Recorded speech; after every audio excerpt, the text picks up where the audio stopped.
안녕하십니까. 재활닥터 민원장입니다. 오늘 주제는 누구와 어디서 사시나요? 누구와 어디서 사실 건가요? 이런 화두로 말씀드리고자 합니다. 왜 이런 제목을 골랐냐고 하면 재활 환자들이 저희 병원에 입원하고 나서 가장 관심 있는 건 결국은 제가 언제 집으로 돌아갈 수 있는 건가요? 제가 어느 정도 연습을 하면 집에 갈 수 있는 건가요? 이런 질문을 많이 하거든요. 근데 결국은 그것을 이루기 위해서는 다양한 능력들, 기능들의 회복이 필요하지만 제가 우리 제니스 병원이 회복기 재활의료기관으로 지정되었고 나서 본격적으로 보다 구체적인 방식으로 전문 재활 치료를 시작하고 나서 이전의 업무 방식에서 강조되지 않았으나 지금은 중점적으로 환자나 보호자에게 여쭙게 되는 질문이 생겼습니다. 그것이 어디서 누구와 사실 건가요? 이 질문입니다. 환자 및 보호자분과 치료계획 면담을 할 때 결국 이분들이 원하는 것은 발병 이전처럼 집으로 환자가 돌아갈 수 있는 가능성을 최대한 높이는 것인데 환자의 상태에 따라 다양한 기능적인 회복 이외에 본질적으로는 가정 복귀 관점에서 중요한 부분은 퇴원 이후에 가정으로 돌아갔을 때 누구와 어디에서 사실 것인지의 여부이기 때문입니다.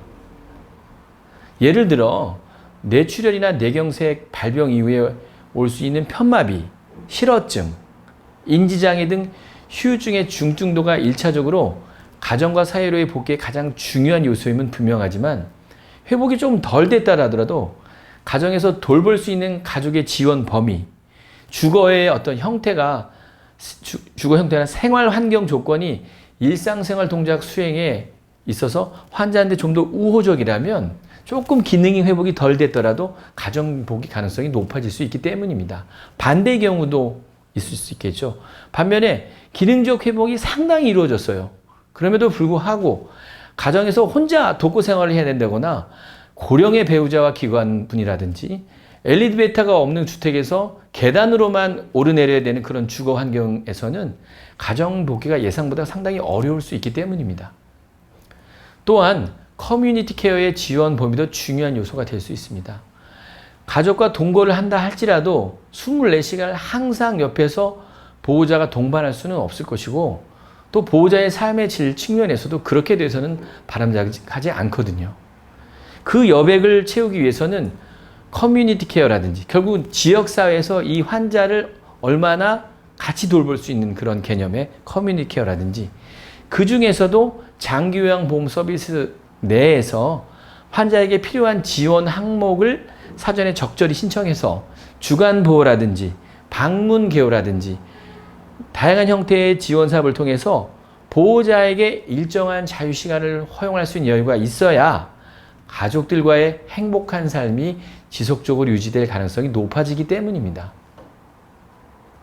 결국 회복기 재활의료기관의 가정과 사회로의 복귀라는 중요한 미션은 환자의 기능적 회복뿐만 아니라 같이 살 가족과 주택의 상황 그리고 커뮤니티 케어에서의 지원 등이 환자에게 긍정적인 측면에서 복합적으로 이루어질 때 그 가능성이 높아질 수 있음을 가슴 깊이 느끼고 있습니다.